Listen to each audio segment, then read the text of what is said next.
Print, email, Facebook, Twitter. More pet food industry in the spotlight as number of megaesophagus cases jumps. The number of dogs struck down by a debilitating and potentially fatal condition believed to be linked to a popular Australian dog food has jumped from 74 to more than 100. 7.30 has discovered as part of its ongoing investigation into the pet food industry. Advanced Dermocare dry dog food was pulled from the shelves in late March after a spike in megaesophagus cases. Melbourne University believes there is a link between the condition and the food, but is yet to scientifically prove it.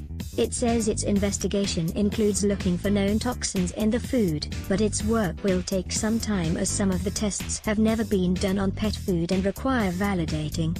It has now revised up the number of cases it is looking into. "We are juggling 3 upright feeds a day." Alicia Nichols' dog Holly was fed Advanced Dermocare and has megaesophagus. "I'm devastated to hear that over 100 dogs and their owners have been given the diagnosis of megaesophagus," she told 7.30. "I'm so saddened to know that so many others are also living with this life-changing diagnosis and heartbroken for those who have lost their pets." Megaesophagus causes a dog's esophagus to lose its elasticity, making it difficult to swallow. Ms. Nichols said Holly would have to be fed upright for the rest of her life in a specially made chair to stop regurgitation of food, water and saliva. "We are now juggling 3 upright feeds per day, which take about 2 hours per day while trying to raise our 10-month-old son, work and maintain a quality of life for all," she said. "Would this be acceptable if it was a baby food company?" Advanced Dermocare is made by the multi-billion-dollar global company Mars Petcare. It says while a definitive cause has not been found, it has offered compensation as a gesture of goodwill. But the substance of the offer and conditions attached have angered Rachel Dollar and Jodie Burnett, both of whom are affected owners. They've also set up a Facebook group to support others. "So far, the best Mars can do is offer to consider people's claims for reimbursement of veterinary costs," Ms. Burnett told 7.30. "Not because they are admitting liability, but as a gesture of goodwill, as they claim to know how stressful it can be to have a sick pet. They have also offered to replace people's deceased dogs. This situation is not good enough.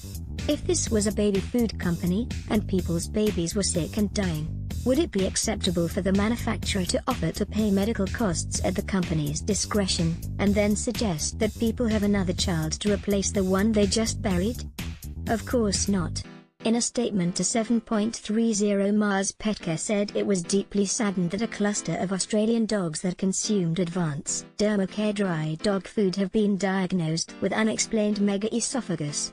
"We understand, as part of the ongoing investigation into cases of the condition, that diet may be a significant risk factor in the development of megaesophagus in this instance. However, extensive tests on the product have not found a root cause. Pet food, an unregulated industry that needs to change." The megaesophagus controversy has sparked calls for a shake-up of Australia's self-regulated pet food industry. Mars Petcare was first alerted to a potential problem with Advanced Dermocare in December after 9 Victoria Police dogs that ate the food developed megaesophagus. One was euthanized. The product was pulled from shelves 3 months later. Mars had the opportunity to recall this product much earlier than they did, and so possibly reduce the number of affected pets, Ms. Burnett said. Ms. Dollar said there were no laws governing pet food manufacturing in Australia, or recalls, and that needed to change. "Where is the legislation that pet food companies, who boast their clinically tested recipes, have to follow?" she asked. "Australia has fallen way behind the rest of the world. There is no protection for any pet owner in Australia purchasing from an unregulated industry, and it needs to change." A Change.org petition calling for Australia's pet food industry to be regulated has so far received more than 41,000 signatures. Print, email, Facebook, Twitter.